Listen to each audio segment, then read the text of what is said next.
بسم الله الرحمن الرحيم نحمده ونصلي ونسلم على النبي الكريم وبعد. Today's Khatira is just something for us to ponder. It is a result of a question that I just answered recently regarding the effects and influence of evil eye. You know, the Prophet ﷺ said, Aynu Haqq. The influence of a bad eye or evil eye is actually true. The effect is a fact. It's something that is undeniable. So, subhanAllah, I was looking at the Surah to Yusuf. And Sayyidina Yaqub alayhi salatu salam, when he found out that his children, as you all know, Yaqub alayhi salatu salam, he had 12 children, 12 boys.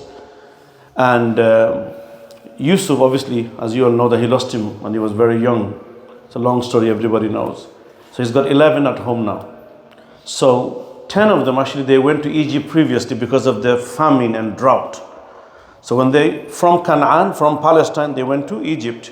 They found out that the Aziz, the minister of Egypt, is giving out grain and food. So Yaqub al-Islam, he sent his children that go, everybody get a camel load. And if needed, this is the bida'a, I have some merchandise, some money, give it to them in exchange and bring it back. So when they came back, they said, Father, they don't know they actually met Yusuf. So the father, the Aziz of Misr, is a very nice man. And he said basically that I should take our other brother as well. What did I leave him behind for? So I want Binyamin as well. That's Yusuf and Binyamin, both of them were brothers from the same mother. The others were brothers, different mother. Because Yaqub al-Islam, he had 2 wives. So what happened was, so Yaqub al-Islam, he didn't want to send Binyamin. He said, no, I've already lost Yusuf and I'm not going to lose another one. But at the end, he was pressurized, and at the end, he said, okay, fine, if you take an oath from Allah subhanahu wa ta'ala that you will bring him back, then I'll give it. So they all took a qasam, an oath, they swore by Allah's name. He said, one, advise my son. Ya baniya, la tadkhulu min babin wahidin, wadkhulu min abwabin mutafarriqa. His advice is that, oh my sons, when you re-enter Egypt for the second time, don't enter from one gate. I want you guys to scatter and enter from the different gates. You know, in the old cities, in the olden days, they used to have different gates. You know, now the cities are different. You know, the whole logistic is different. Before, it was very nicely done. So anyway, so he said, enter from different gates. The reason why, Yaqub alayhi salam, because he's the prophet of Allah, Allah subhanahu wa ta'ala has given ilm. What happened is, already they have entered Egypt. They are the sons, they are the children of a prophet, and they're very handsome. Imagine Yusuf alayhi salam was so handsome. His brothers were very handsome as well, all of them. So if all of them enter from one door, they're going to say, hang on, they were here previously. These are the people. Last time when they were here, they stayed here for 3 days and 3 nights.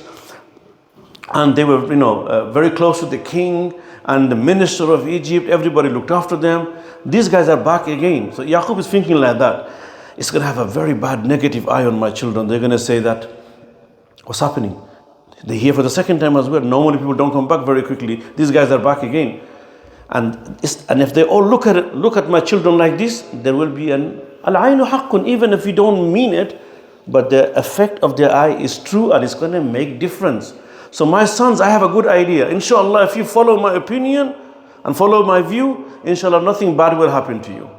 And every one of you will come back, safe, inshallah. But he said, very important, when he said that, لا تدخلوا من باب واحد وَدْخُلُوا مِنْ أَبْوَابٍ مُتَفَرِّقَةٍ. Then he says straight away, however, وَمَا أُغْنِي عَنْكُمْ مِنَ اللَّهِ مِنْ شَيْءٍ. This is very important. He said, however, I cannot change what Allah subhanahu wa ta'ala has already decreed. Meaning that we're going to choose all the means and everything, but if Allah subhanahu wa ta'ala has decreed something to happen, then that's going to happen. Anyway, so the brothers goes to Egypt, mashallah, they follow the min haythu amarahum abuhum, whatever the father told them, they done it, they enter from different gates. But Allah subhanahu wa ta'ala says, actually it is true. Whatever Allah subhanahu wa ta'ala says, Allah said, whatever I have decreed, that's what's going to happen. Remember, he said nothing bad will happen, but something bad did happen. All of them came back except for Binyamin. So Yusuf alayhi salam's kept his brother. It's a long story. I'm just giving you an idea that how the Quran is telling us about the concept of Aynu Haqq, because the Mufassirin like Imam At-Tabari and Imam Ibn Kathir, Imam Al-Qurtubi, all this, our pious scholars have mentioned this. Anyway, but he said that Whatever Allah subhanahu wa ta'ala has decreed, that's going to happen. But we as human beings, we have to choose means. And then we leave the rest to Allah subhanahu wa ta'ala. So, yeah, Binyamin didn't come back. So Yaqub alayhi salam was more grieved, more upset. What happened? Did you not follow my...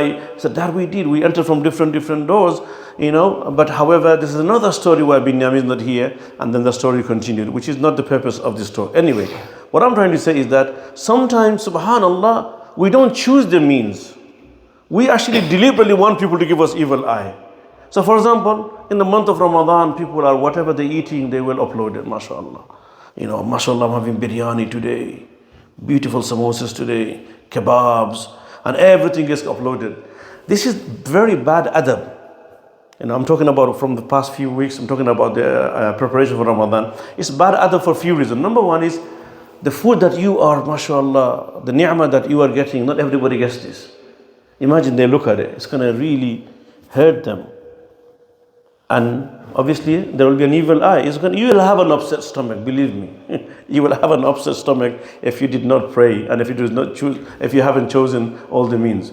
Secondly, look, the time difference is very difficult as well. Someone will be looking at that picture when he or she will be fasting. So this is also not good adab as well. And the third is what I just said to you, is that Aynu Haqq. This is very important. We should not always be boasting and showing our blessing that Allah has given. Just leave it to Allah subhanahu wa ta'ala. Thank Allah Azza wa Jal for this. You don't have to tell the whole world what you're eating. And the worst thing that people they do, they, mashallah, upload their own pictures.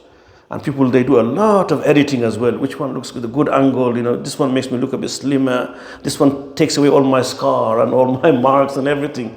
Who do you want to see you?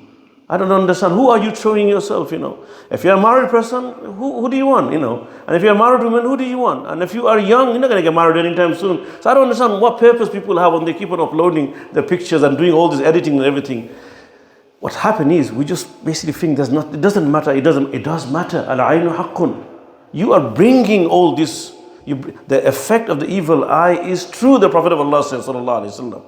And if it happens because you haven't done anything and you've chose all the means and then it still happens, then inshallah ta'ala there is ad'iyah, there is dua for you to do, and there's a way to get out of it, inshallah ta'ala. So brothers, we got to choose our means. That's what Yaqub alayhi salam said. We choose everything that we can, and then we'll leave the rest to Allah subhanahu wa ta'ala. But deliberately don't say that I want something to happen to me and to my children and to my family. Don't do this, because this is not adab, this is not the etiquette, this is not what Allah and His Rasul and His Rusul, I will say, prophets has taught us. And may Allah subhanahu wa ta'ala give us all the tawfiq, inshallah.